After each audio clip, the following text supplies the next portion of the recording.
Hi, this is Rich with Rich Baum Photography, Sacramento, California, and welcome to my Tips and Tricks YouTube channel.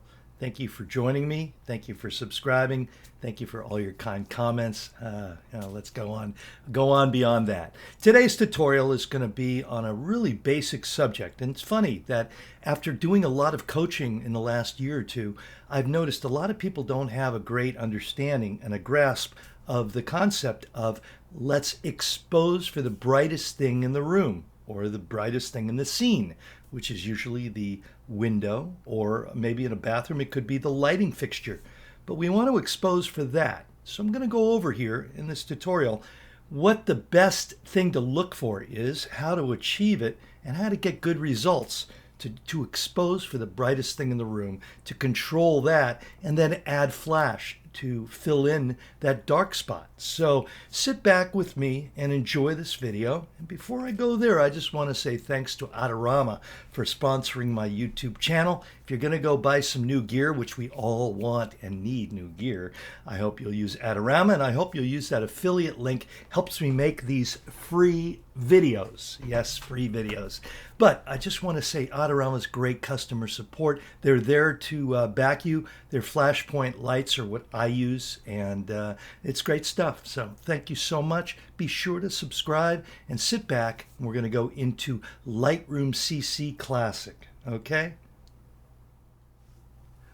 We're now in Lightroom Classic, as always, and if you're using the CC version, I'd urge you, as I always say, to use the classic Lightroom version. It's really best, in my opinion, for what we do. So I'm just going to try and go through a few scenarios of images that are not too complicated, that we can all work on, and a lot of times we can work on this in our own house, in a bedroom. It doesn't have to be anything fancy. An 8x10 room with 8-foot ceilings, a window, and a ceiling fan. So that's all we need. So in this room, this is the final shot. I've got two things that are very bright, and this video is really on the concept of exposing for the brightest thing in the room, which is everything that I'm basing off of. I learned this from Scott Hargis, a very talented San Francisco Bay Area interiors photographer, and I learned this maybe 12 years ago. I went to his workshop, and it was something that started me on my journey, and hopefully will entice you to start on your journey too. So let's just go into the flash shot here. And right here, I want to expose for what's the brightest thing in the room? Well, it's either the windows or it could be the lights up here. So you've got your pick. But most important for me is to do the windows. Just get a good exposure. And you can see by my histogram over here, although histograms are not necessarily exactly what we want to see in what we do, as opposed to portrait photography or something like that. Well, many times we're fooling the camera and fooling the histogram. But in this, it shows you the bell curve is right in the middle in general. And I don't worry about color histogram. I just worry about exposure. I certainly only shoot on auto white balance, auto exposure, and I do everything tethered to an iPad so I see it and I can look at it visually and choose what I want. And also remember, just starting out on this, you're going to notice things, or you're not going to see things that are really important, but give yourself some slack. It takes a while to really grasp the concept. So what do I want to do? I'm going to start by shooting in manual, and I'm going to raise my shutter speed up until I control this view here. And right here, I am at 1/80th of a second. And now I'm shooting a Sony a6000, which shows you can get great results from an inexpensive crop sensor mirrorless Sony, an old mirrorless Sony. And I've got ISO 250. I generally am telling people to go ISO 500 now. It tends to let my flashes have more effective power. They seem to have more power, but they don't really have more power. It just appears that way. So if you raise your ISO up to 500, you're going to get more effective power. But I've got 250 here because my flash power, which is just a single speed light, is going to be more than enough to illuminate this small area, especially because we have white ceilings, white walls, we have semi-light carpet, and it's the room is not really that dark. Now, if the room was wood or dark colors, you would need more flash power, and it's impossible to say how much. But I'd say in my flash shot, I want to do at least 1/20th of a second, and that will control the ambient. But please understand, at 1/80th of a second, the room is actually, the view is exposed, but the room is very dark, so I need to fill it in with flash. And as you can see here, I've done a good job, and all I'm doing is raising up a speed light, a single flashpoint zoom, R2 zoom, I think it's the R2, but it's a zoom speed light, which I use to do most of my smaller bedrooms like this. I'm pointing it straight up right by camera. You can actually see some of the overflow from the hotspot from the flash. So that's going to illuminate this, and it's just going to, I don't know what power it was on. Maybe at this settings, it might be at half power, or it might be at full power. But this is your job to experiment and play, and you can do this in your own house. So this is what I'm looking for. I've got my exposure here. Then I've also got my, let's not forget, my ambient shot, because the flash shot is very flashy on this side of the camera, on this side of the bed, because in reality, as I always say, the light would be coming from these windows and there would be shadows here. So I have my ambient exposure to bring back some of those shadows. And I'm going to just do this on the first image. I'm not really going to spend time on how to prepare my ambient shot to fit with my flash shot, because I want to keep this simple. But I'm just going to basically make this a little bit cooler. There we go. Take out a little bit of the orange and yellow.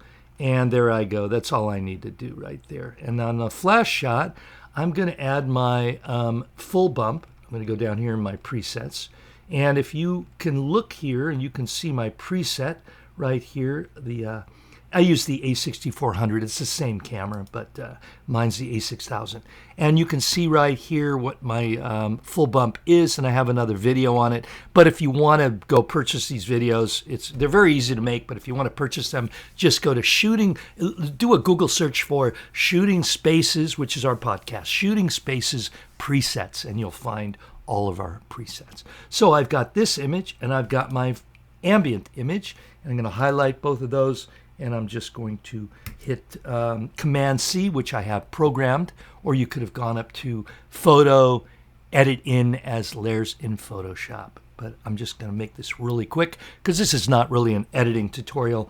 This is just understanding to expose for the brightest thing in the room. That was probably the biggest tip that I ever got. Now I want something else for you to understand. I'm going to go back here into Lightroom. I just want to say I've been having a lot of coaching students lately that are misinformed, and that could be my fault. I could be responsible for that. They don't understand that if the ambient shot is 1/13, well, then you want to do the flash shot. You don't want to do the same shutter speed, because all you're doing is adding flash, and it's not going to work. You want to raise your flash shot shutter speed to control the colors, and you can see here there's a lot of ambient color casts, and it doesn't have the things that we want. The flash shot, on the other hand, has great color, great crispness, but the most important thing is it exposes for my lights up here, the sconce lights, the light bulbs, and it exposes for the windows.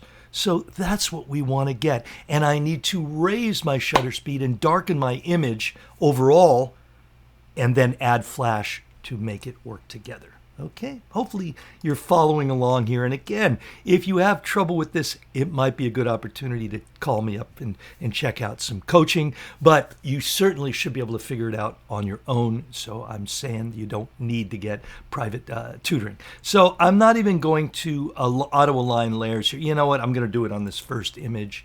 Go up here, and I highlighted both these images, but you can see this in all my other videos. I can now go into auto align layers, and I'm just going to go auto and go OK. And then my white mask here, and my paintbrush is in white, which reveals. My brush is set at 0 hardness, and I have to go here. The only thing I'm going to change here, 100% opacity, and I'm going to go 20% for myself. If you're just beginning, you may want to go down to 10 or 12% and do it a little slower. So now I'm just going to highlight the ambient image. I'm going to make a layer mask, which basically here I'm going to press add a layer mask. And now I'm on a Mac. I'm going to hit Option, hold down the Option button, and it's Alt on a PC, Option on a Mac, and I'm going to add a layer mask. So my flash shot is coming on top, and all I'm going to do is to mask in, make my brush a little bigger, and bring in a little of that. Now I want to make sure my brush is on white. So I'm going to hit over here. I'm going to switch that around. Now, if I wanted to, all I have to hit is the X on my keyboard, and you can see it switch back and forth between black, which is hide, and white is reveal. Or you could look at it as paint. White is painting in, black is erasing, but I'd rather you look at it as reveal and hide. So there I am on a white brush. There I go. So I'm just masking a little ambient, little bit of shadows here, a little bit of shadow there, and honestly, I'm done. That's how fast and easy it is. Now, it may take you a lot longer. Let's just get in a little bit here, and actually I'm going to hit X to erase, and I'm just going to erase a little bit. Here we go. There you go. I'm pretty happy with that. I can play around for hours, and you can do as little or as much as you want, but this is good enough for me, and I'm happy to deliver this image. So I'm not even going to bring it back into Lightroom. I'm just going to close this out. Now let's go to the next scenario. Here is a simple kitchen, and this is a little bit for the final image. This is a day-to-day real estate shot, and so I'm okay with the way it is here, and it looks okay. It's got a little flashy here, or a little reflection from the lights, so I'm not going to worry about it. But the goal here is to use as much time or as little time as you want. So right now I'm going to go my flash shot. What do I want? Well, I'm raising up my shutter speed. Now I'm at ISO 400. And again, I think I mentioned this, that my images now, my base settings for crop sensor is ISO 500 because it gives my flashes more effective power. And then you're not going to be able to see my shutter speed, my aperture, because I'm using a manual Samyang lens here. But my aperture is always 7.1, which gives everything from camera to from 3 feet to infinity is basically going to be in focus. So that really saves time. Just set it to f7.1 on crop or f8 for full frame for real estate. And a wide angle lens, like on a full frame, it would be 16 millimeters, 14, 16 to 18.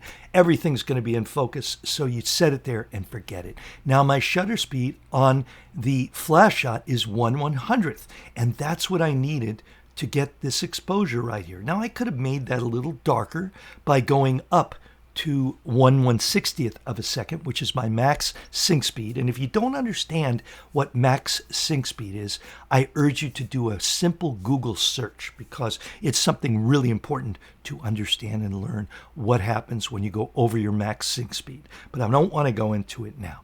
So I've got my flash shot, and I'm going to use my full bump right there. So now I'm going to darken it down a little bit.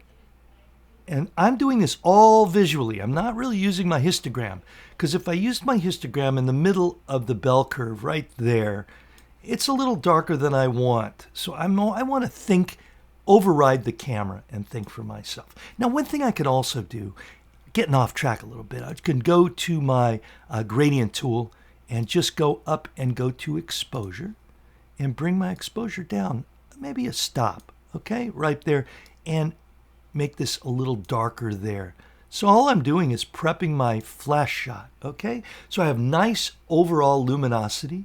Everything's crisp, sharp. The colors are good. The wall colors are good. I've got a little bit of warmth from this light right here, which also, remember, I'm exposing for the window, but this is also controlling these lights. A lot of people say, how do I control my lights? And they're doing HDR. Well, it's really difficult to do when you're just doing HDR or high dynamic range photography. When you're doing flash, we have complete control. You can see my ambient shot now, which is straight out of camera. Let's reset this, straight out of camera. And you can see that the lights are blown out. Let's go in there a little tighter. Lights are blown out. And looking over here on the flash shot, I still have a little blowout there, but I'm okay with that. So you just want to make sure that they're right. And go back to this, and I've got my ambient shot, but this tutorial is not about the ambient shot. I'm going to make this a little cooler right here. Oops, I'm on my gradient tool. Take off the gradient tool, and I'm going to make my image just a little cooler. There we go. So all I did there was just lower down the warmth, the temperature, and I made it a little cooler. And as you can see here, I'm going to highlight my flash shot and my ambient shot. I'm going to use my right and left key to go back and forth. But look at the things I need to fix in my flash shot, because I base everything off my flash shot. I have a big flash reflection there, but look at this on the ambient shot. I'm good there, and actually I can raise up this ambient shot a little bit. There we go. Now let's go back to the flash shot, and I've got everything there I need. It actually is a pretty good looking flash shot, because I could probably deliver it this way, but it looks a little flashy here, and also it's got a shadow under the cabinet. But if I go back to my ambient shot, you can see it helps with the shadow. So I'm using the best part of the flash shot, best part of the ambient shot. And I'm going to now go into photo, edit in, open as layers in Photoshop. And this gives me an opportunity to say, remember, use that affiliate link. Please subscribe. Leave your comments in the show notes, because I answer my comments. I try to, but I've been really busy. And if you need coaching, I'm there. If you want Shooting Spaces, a real estate photography podcast, go to shootingspacespodcast.com, and our website where our presets are at, everything there. Some great webinars. Everything is shootingspaces.net. Okay? So anyway, let's just now go right into, I'm not even going to auto-align this. I'm just going to go right into, let's now take care of the issues. I'm going to make sure I have white here. I'm going to hit X, white here. And all I want to do is make a nice big, make a nice big brush. Get rid of some of that. Now, you might say, oh, that looks terrible. It's okay for me. I'm okay with it. There we go. And literally, get a little of that flashiness off the wall. Bring a little shadows down here. And now I'm getting a little ghosting, which I don't like. But I'm not going to go there in this video. But as you can see here, somehow these are not aligned. I might have moved that chair. I'm getting ghosting, but let's not worry about that in this video. Let's do a little more ambient down here. But as you can see, I've got my windows exposed, and I'm pretty happy with it. And one thing I'm going to do too is hit Command SW to flatten the image and bring it back into Lightroom. Excuse me while I have a sip of my McDonald's Coca-Cola. I'm not supported by McDonald's, so I can promote them, because it's like 112 degrees here in California.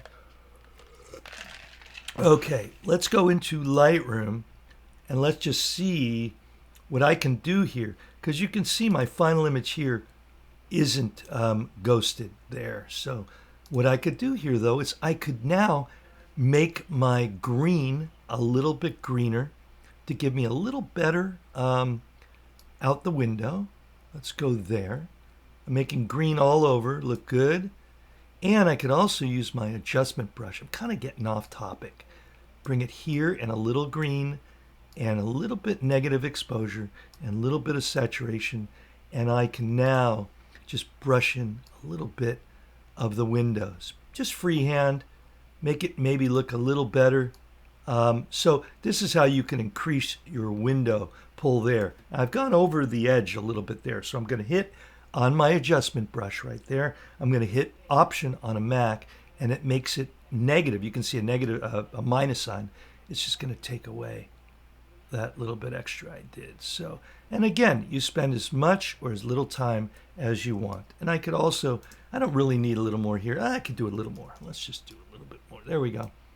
So don't get too crazy over it, and you don't even have to do that at all, but I think it looks pretty good. And at least for MLS, I urge you to do the best work you can, but you've got to balance it between the best work you can do and the amount of time you get to do it. But I don't want to say you should cut corners ever. I want you to always deliver the best, even though it's a small house that really is very insignificant in the big thing, in the big picture.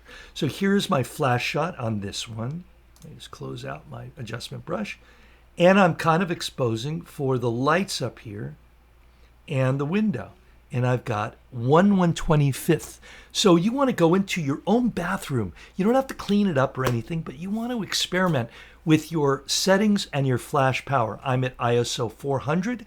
Now again, I said I've been shooting at 500, but certain times I'm changing things, so it's a base rule of thumb. So let's look at the flash shot, and I'm at 1/125th. So you can think that, oh my gosh, that's a small room and just a little light here, but I really needed to go from ISO 400 and at f7.1, which you can't see, but it's there, f7.1, to control the lights right here. I actually based this not off the window view, but the lights up here to control it, because in the ambient shot, which is 1/8 of a second, you can see the lights are all blown out. So what I want you to do is raise your shutter speed until you control the light here, okay? Now I'm getting a little bit of shadow, a little bit of shine here, a little overexposed here, little shadows behind this plant, but that's what my ambient exposure is for. The ambient exposure is at 1/8 of a second. So I'm just now gonna take my flash shot and I'm gonna add in my special bump, my special sauce, my full bump, whatever you want to call it. And that preset is on the shootingspaces.net website, okay? And I'm just going to bring that up. Now, it really raised the exposure, even though I didn't raise the exposure, but all the other things I do, like shadows and highlights, raises the exposure. So I'm just going to bring it down. And I'm doing this visually. I'm not looking at my histogram.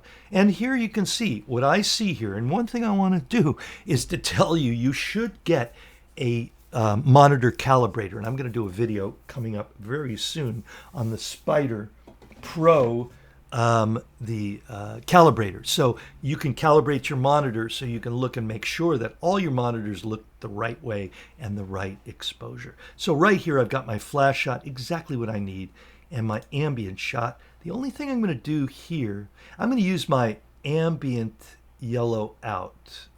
And that is basically my ambient preset right there. And I'm going to raise up, and you can see what that is right here, or you can get the preset on the website. You can just set your preset to these settings and these settings, okay? Really simple. I am now going to use my gradient tool to increase the exposure on this right-hand side. Oops, I got to bring down my yellow. Oh, actually, let's go here and just do a fresh preset. Let's go here, and there we go. And I'm going to make it a little bit bluer. So I'm just raising and I'm going to do a little bit of the shadow in there. So I made it better overall. Okay, I hope that you see that. And let's just now go with the before is there, and after is there. So I think you can see it's really helped that image to blend in with what I want over here in the flash image. But that's the exposure I want from my flash image. And remember, you know what? You've got to really understand the concept. You've got to raise your shutter speed. And I probably should have had some ambient shots to show you that this room at 1/125th of a second at ISO 400 f7.1, this room is going to be almost completely black and dark. That's why you add a single flash speed light in this room. I pretty much have it straight above camera, pointing straight up, so I don't get any forward motion in it. And then I have my ambient exposure to help with the overall exposure. I'm actually going to raise this up just a teeny bit. There we go. Okay, so let's just bring this in again. I've now hit Command C, which I programmed into my Mac. That keyword is Command plus C brings in both my layers into Photoshop or both the images into Photoshop as layers. Okay, now I'm not going to auto align to save time, and all I'm going to do is mask in a little bit of the ambient, and I'm not doing luminosity masking. I just don't do luminosity masking because, in general, I'll show you in a minute, it works about 70% of the time. The only problem there is, and you might see some ghosting here, but let's just ignore that.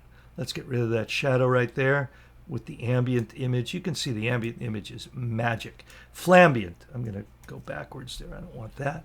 So you can see in luminosity mode, let's just go down here. Luminosity mode in theory will only bring in the luminance and it will not bring in the colors. But many times, especially if you're masking over something overexposed, it will not work correctly and you'll get these weird colors. So I'm at normal and I'm okay with that. Okay, let's just now go on to one more example really quick. And again, if you have any questions, you may want to take advantage of a coaching session, or which really helps put all this together. I hate to sound like I'm pushing my coaching, but it's been so successful with so many people from around the world. I've been doing coaching from Africa, Australia, Europe, and I did South America once, and that was really cool. So anyway, let's go here to the final image, and this is an image which is so easy to expose. I don't need a window pull. You don't need to do a window pull. You just need to expose for the window. Now, if you can't expose for the window, if it's still too bright, that's when you do a window pull. Or if you're getting reflections, there are other reasons to do window pulls. And I will do another future video coming up on window pulls revised, revisited, revised. But remember, I've done probably about 175 videos on window pulls. No, I've done about 6 or 7. And they're great tools, but don't worry about it. And here is my crappy attempt at a fire, but the agent wanted it. It's fast and easy in Photoshop, and I've got a video on that too. But anyway, so I've got now my flash shot. Let's just go here. So this is straight out of camera, and I am now at ISO 500, 1/160th of a second. And actually my bell curve is perfect right there. But I'm going to give it my full bump. I just do that on all shots. I don't know. It's something you get used to what you do and you just kind of do it. And there I go. And let's just bring this, let's bring down the exposure here. And there we go. I've got super bright, crisp, flashy, the window pull I wanted, very clear. And it may be a little dark. There's a lot of discussion on art window pulls are so dark, but I'm okay with this, okay? Whatever it is that you're okay with, go with, okay? So I've got my flash shot all ready to go. And again, I am at 1/160th. So I raised my shutter speed up to 1/160th to control this view out the window. And remember, when you do it, and I urge you to practice, everything is going to be really dark. So you need to illuminate it. And this one, I can guarantee you, I did with a simple speed light. And the speed light is literally like 70 watt seconds, 75 watt seconds. Actually, speed lights don't go by watt seconds. They go by exposure guide. I think they go by exposure guide. I don't know why they do that, but I think it's just about half as powerful as an AD200, as a 200 watt second light. So anyway, but as you can see, we've got some bad points. It looks very flashy. The light's coming from on camera. And as this video is in homage to Scott Hargis, who was my mentor, and I started using ambient because I was trying to get out faster than I could get out using his method. And his method is the best, but I just found this worked for me. I use the ambient shot to bring in logical shadows because the light is coming from the window in theory, and you should have shadows here. So look at my ambient shot. There we go. Ambient shot here. And again, I'm just going to use my white dropper, white balance eyedropper tool on something white. And that didn't really do anything. Let's try it on the white baseboard. Oh, that looked better. Okay. So let's now, or I can use my ambient yellow out. There we go. And let's just raise up the shutter speed to what looks good visually. that just so happens the histogram is coinciding with my visual reference. But this is showing you the natural shadows in this room, right here, and actually a little bit here, but you can see, and here it looks very flashy. So let's just bring them both into Photoshop. I'm going to go show you again. I'm actually going to go right click on a Mac, edit in, open as layers in Photoshop. But you probably know this all by now. So if you don't understand, and this is complicated for you, the mechanics of masking, just go through my other videos. It's very, very simple, but I understand your intimidation and your worries. So don't worry about it. It's really, if I can do it, you can do it, okay? So now I'm not gonna even auto align, and I'm gonna hit Option on a Mac, Alt on a PC, and add a layer mask. There we go. And I've got normal mode here, 20% flow, but I would urge you to go to about 10% flow. Now let's just make this brush a little bigger, right here. There I go. I got rid of that flashiness there, rid of the flashiness here. See, it brings a little more life back into it. There we go. And a little bit on the ceiling.